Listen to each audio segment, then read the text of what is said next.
Hoje no Viver é Melhor a gente vai conversar sobre o transtorno do espectro autista e a importância da família e os estímulos desde a primeira infância para que as capacidades e habilidades sejam desenvolvidas, sejam incentivadas, que os estigmas sejam derrubados e que a nossa sociedade seja cada vez mais acolhedora a todas as pessoas.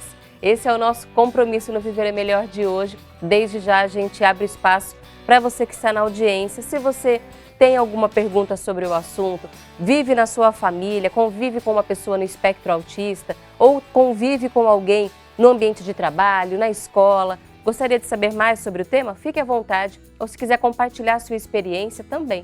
Nosso WhatsApp é à disposição, 99801-1242, código de acesso 11. Esse é mais um dos temas na área da saúde em que a gente precisa ainda mais aumentar a informação da sociedade, de toda a comunidade, tanto de quem convive de perto com o transtorno do espectro autista, como também a gente na sociedade que cada vez mais vai se deparando com discussões sobre o tema, como a gente faz a inclusão das crianças, dos jovens, de todos. E a gente vai falar hoje sobre o assunto com esse objetivo de aprender mais mesmo. E acima de tudo, sobre algo que cada vez mais se tem fortalecido quando se fala de autismo, que é o incentivo, que é não limitar as capacidades e não tirar dessas crianças em especial, dos jovens também, mas em especial no início da vida, de quanto mais a gente oferece estímulo, espaço, oportunidade de aprender, mais essa criança vai mostrar que não há esse rótulo de que não pode isso, não pode aquilo. Cada um é um. E é assim que vai ser identificada, assim que vai ser construída essa vida nova, essa forma de colaborar com o mundo.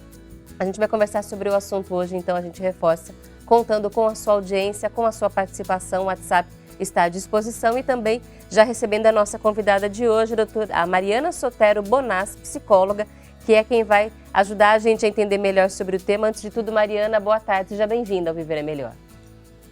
Boa tarde, Camila, obrigada pelo convite, é um prazer. A Mariana é psicóloga formada pela Pontifícia Universidade Católica do Paraná, PUC Paraná, especialista em psicologia e transtorno do espectro autista, educação especial e inclusiva, terapia comportamental e cognitiva, formada em pedagogia pela Faculdade das Américas. Nossa convidada de hoje, eu vou pedir para você explicar para a gente, para a nossa audiência, o que é o transtorno do espectro autista. Bom, o autismo, ele é um transtorno do neurodesenvolvimento. O que isso significa? Que a pessoa nasce com ele, não é um transtorno que ela pode adquirir ao longo da vida. E ele causa algumas dificuldades, tanto na parte de comunicação, como na parte social. A pessoa também apresenta comportamentos restritivos e repetitivos. Quando a gente fala dos comportamentos todos, a gente cada vez mais percebe que não há um padrão. Apesar da gente falar o transtorno, mas as manifestações são muitas. Como é que se identifica e se classifica? Antigamente a gente já ouvia falar leve, grave. Explica pra gente como é que se identifica o tipo de autismo ou o tipo de impacto que o autismo traz na vida de uma pessoa. Isso, como você comentou, o transtorno, até por isso que chama transtorno do espectro do autismo. Espectro significa isso, que cada um é único, né? Tem uma infinidade de possibilidades. Mas existem critérios diagnósticos. E para que a pessoa receba o diagnóstico de autismo, ela precisa preencher todos esses critérios. E esse é um ponto importante também, porque muitas vezes a gente fala de um transtorno e alguém pensa assim, puxa, mas eu tenho esse sintoma. Ou, isso é parecido comigo. E é normal de acontecer. Mas para fechar o transtorno do autismo ou qualquer outro, a gente precisa seguir todos os critérios. Então, apesar de cada pessoa ser única, todos os autistas têm esses mesmos critérios diagnósticos. Como eu falei para você, esses critérios estão a parte comportamental, que é essa questão dos comportamentos repetitivos e restritivos.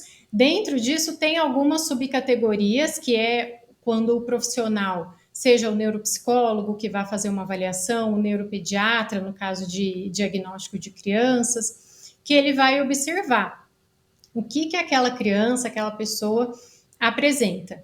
Na parte de comunicação também tem o déficit, então, como que é isso, né? Ela se comunica bem, ela tem atraso na fala, ela não tem, ela olha nos olhos quando ela conversa, ela não olha.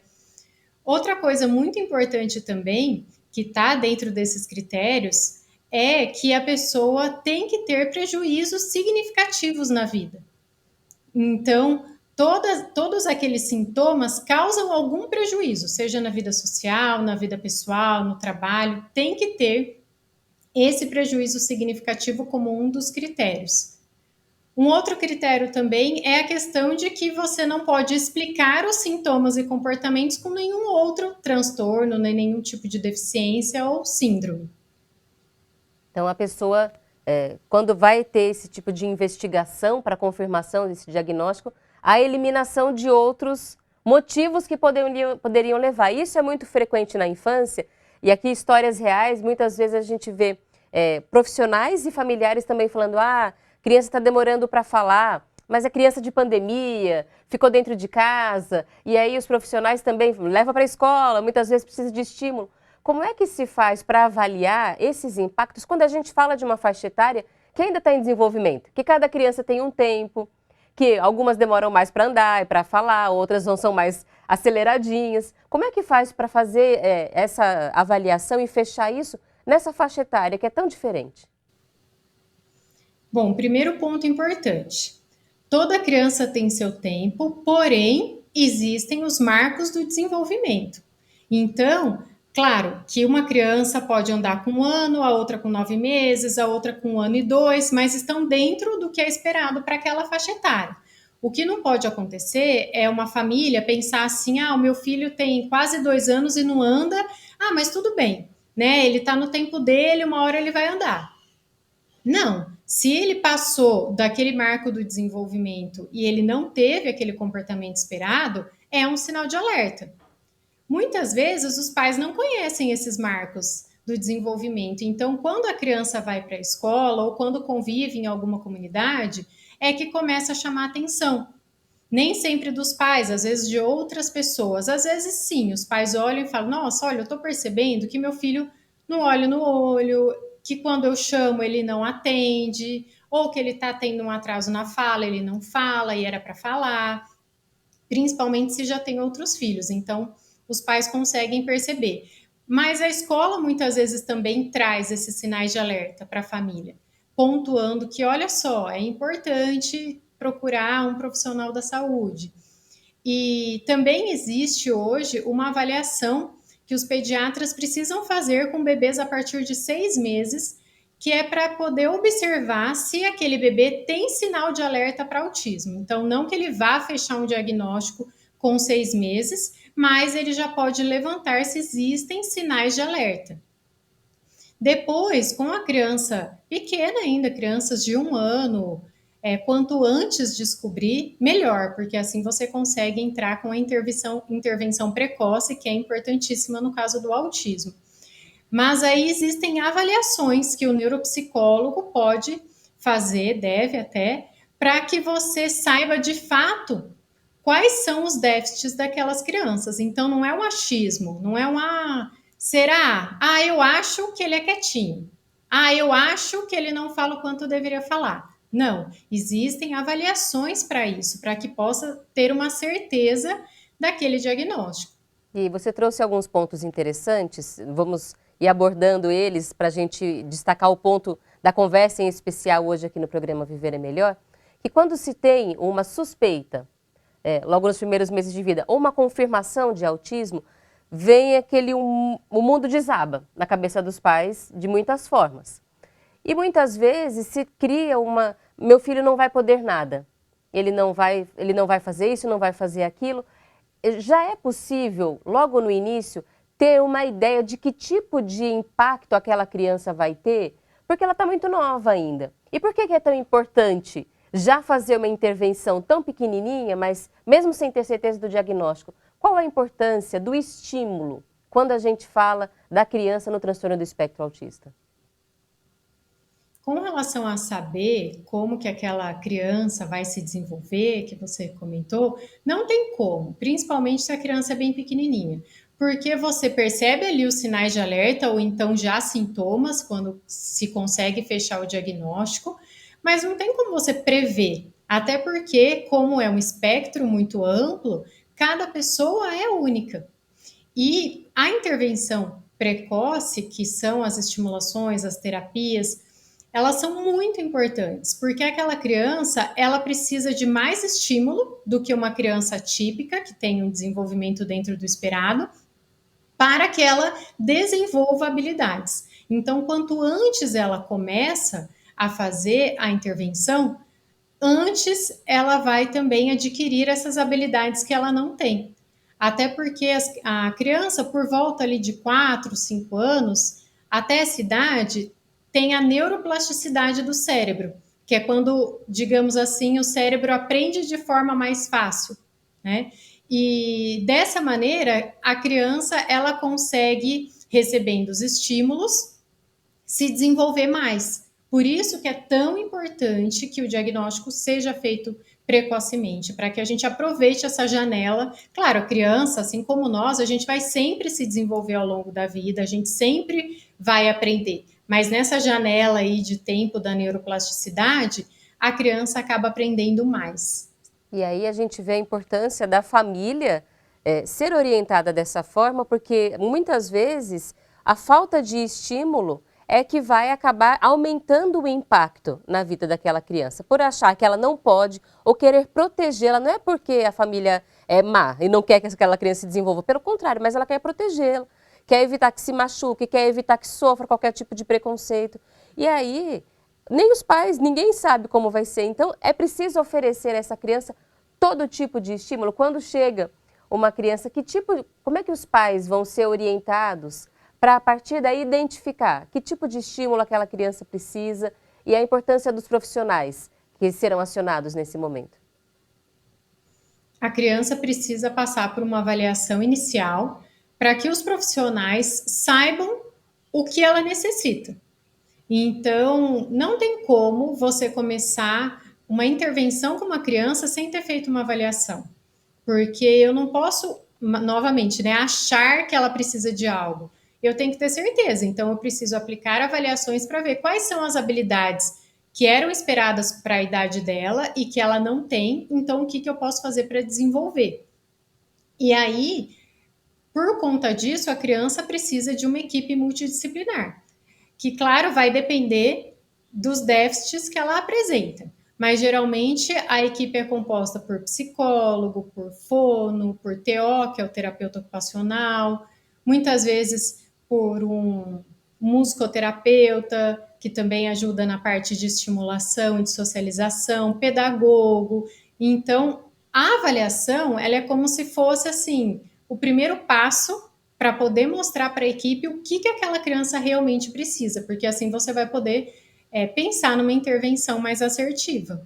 E são metas ou objetivos que vão sendo atualizados com o desenvolvimento, com o crescimento, com as novas realidades. Crianças que muitas vezes chega a hora de ir para a escola. Hoje a gente pode falar com tranquilidade que é possível que crianças dentro do transtorno do espectro autista estejam nas escolas compartilhando sala de aula com todas as outras crianças.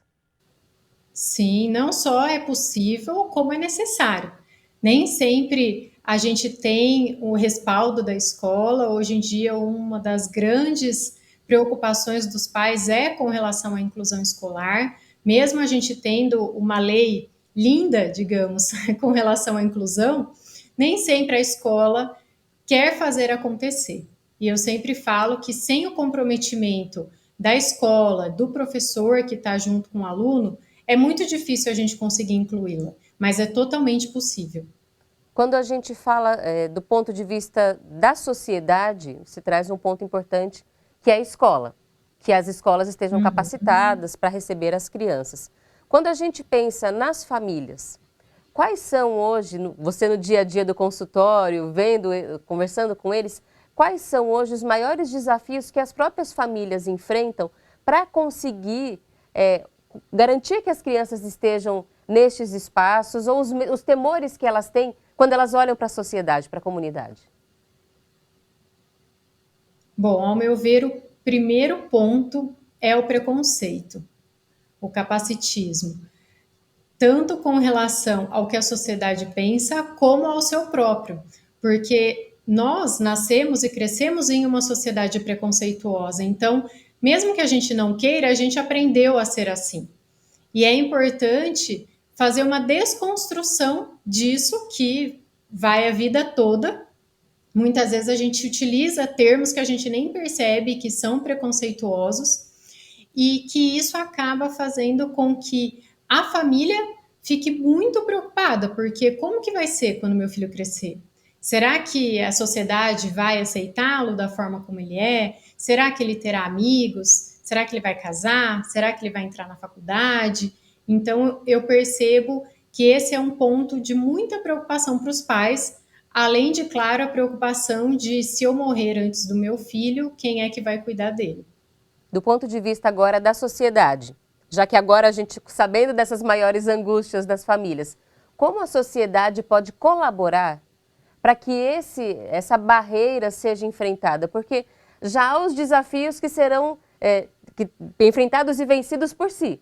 Cada família vai ter que enfrentar a sua realidade. A gente poderia discutir aqui outros pontos ainda, como o cuidado com as próprias famílias, como é importante olhar para a mãe, para o pai dessa criança, que muitas vezes tem a sua vida, na maioria das vezes, completamente transformada a partir disso, com toda a necessidade de cuidado, de atendimentos. Então, é preciso ter muito carinho. Como é que a sociedade pode já romper esse tipo de comportamento de capacitismo, de redução de expectativa de sonho? Não porque eles não possam sonhar, mas porque a gente acaba fazendo com que seja mais difícil deles conseguirem realizar os sonhos dentro da nossa sociedade. Informação, em primeiro lugar. Quando a gente tem conhecimento de uma coisa, é que a gente começa a desmistificar aqueles rótulos impostos sobre quem é o autista, como que o autismo funciona, né? E entender, então, em primeiro lugar, isso, ter informações. E o segundo ponto é você ser rede de apoio para essa família. Como você falou, é importantíssimo que a gente cuide também da família das pessoas com autismo, em especial as crianças, porque as crianças demandam mais na maioria das vezes. E quando a gente fala das mães, é porque na maioria dos lares brasileiros hoje, as mães é que são as principais responsáveis pelos cuidados com os filhos. Então é importantíssimo que nós, enquanto sociedade, que a gente pergunte para essas mães, olha, como que eu posso te ajudar? Porque muitas vezes a pessoa fala, se precisar de alguma coisa, eu estou aqui, mas está lá dentro da casa dela. Então, perguntar realmente. Às vezes, essa ajuda não vai nem ser assim, eu não tenho tempo para, sei lá, ir lá e ficar com o filho dela. Ok, mas ela é sua vizinha? Você pode, talvez, quando você for ao mercado ou à padaria, perguntar para essa mãe: olha, eu estou indo lá no mercado, tem alguma coisa que você está precisando? Ou então, se é um prédio, olha, eu estou descendo com o meu lixo, precisa que eu desça com o seu? Parece uma coisa tão pequena, mas para uma mãe que está com um filho em casa, que muitas vezes sair com ele vai ser muito difícil, alguém oferecer essa pequena ajuda é uma grande ajuda. Então é isso, é se colocar à disposição dentro da sua possibilidade, mas perguntar para aquela mãe, para aquela família, como que eu posso te ajudar? E acho que também a gente não ter vergonha de perguntar para essa família como a gente pode agir. Muitas vezes a gente tem filho da mesma idade, fica, tudo bem se meu filho for brincar? Você pode deixar? Como é que vai ser? Tem alguma restrição? Não precisa ter constrangimento para falar sobre isso, porque aí a gente acaba fazendo o problema mais difícil do que ele é mesmo. Exatamente. E para você conseguir incluir de fato alguém, você precisa conhecê-la. Então, por exemplo, seu filho está na escola e na sala dele tem um colega com autismo. Você vai fazer um aniversário do seu filho. Só que você está preocupada com aquele colega. Você pode mandar uma mensagem para a mãe: olha, eu vou fazer uma festa aqui para o meu filho, eu quero muito que o seu filho venha. Como que eu posso fazer? Ele tem alguma restrição alimentar? Tem alguma coisa que eu possa fazer para que ele fique confortável em casa? Então, são coisas que muitas vezes é o que você falou. A pessoa pensa, nossa, mas será que ela vai se ofender de perguntar? Eu penso que ela vai se ofender muito mais se você não convidar o filho dela do que se você falar, olha, eu preciso de ajuda porque eu quero incluir o seu filho. Eu quero que ele participe. São pequenas atitudes que fazem muita diferença. E não tem outro jeito da gente começar a romper as barreiras do que a gente conversando com quem entende, sejam os profissionais ou seja quem passa por isso. Então, a nossa disposição aqui em tentar acertar e pedir desculpa se a gente fizer alguma coisa de errado na hora da conversa, mas esse deve ser o nosso jeito de lidar com esse desafio, não fugir dele. Temas difíceis, como esse que muitas vezes a gente não tem que se informar, não entende bem, eles não devem ser ignorados, varridos para debaixo do tapete, eles devem ser encarados com carinho, com responsabilidade, com esse esforço da gente melhorar a vida de todo mundo. E a gente agradece a Mariana por trazer um pouco de informação hoje. Esse assunto a gente sabe que é muito importante, que seja olhado de muitas formas, mas é sempre um bom começo a gente conscientizar todo mundo. Seja bem-vinda ao Viver é Melhor Sempre, Mariana. Obrigada pelo convite, foi um prazer participar e me coloco à disposição. Se eu puder ajudar em alguma coisa. Essa sociedade ainda é capacitista, ainda é preconceituosa, um tanto por falta de informação, então a gente precisa romper isso. E nós vamos mostrar agora um exemplo de que, quando uma criança é estimulada, recebe esse lugar de segurança, de confiança da sua família, dos profissionais de saúde que acompanham, ela pode sim colaborar para esse mundo, realizar seus sonhos, encontrar caminhos muito felizes que outras pessoas diriam, não, uma criança no espectro autista não pode fazer isso, não pode fazer aquilo. Quem disse? E a gente vai mostrar agora uma história, na verdade quem vai contar pra gente é a história dela mesma, é a Ana Maria Machado, intérprete de Libras, aqui de São Paulo, capital. Olá pessoal, tudo bem com vocês? Bom, eu sou a Ana Maria Machado, eu sou autista e eu sou a primeira autista brasileira intérprete de Libras. Eu tive esse interesse por aprender Libras para poder se comunicar com uma colega de classe que ela é surda, pois ela se sentia muito sozinha e eu tive esse interesse, essa empatia com ela. Eu fui laudada com autismo quando eu tinha 1 ano e 2 meses, junto com a minha irmã gêmea, e comecei a fazer terapias multidisciplinares e médicos especialistas, e foi aonde eu cheguei até aqui.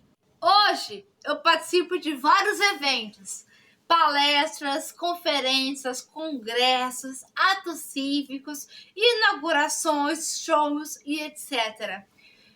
Pois isso foi a minha superação e eu comecei a falar com 6 anos de idade. Eu tive um prazer em participar como intérprete de Libras na expedição até a África, interpretando fonoaudiólogos, psiquiatras, psicólogos e outros médicos. E quem fez essa organização foi a Associação OSAI. E eu fico muito feliz em participar dessa expedição maravilhosa.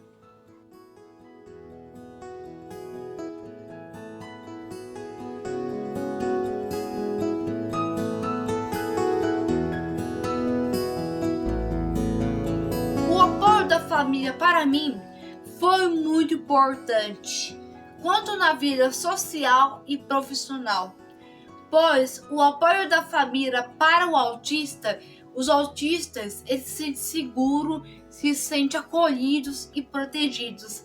E tem uma pessoa ao lado dele que luta para a causa autista.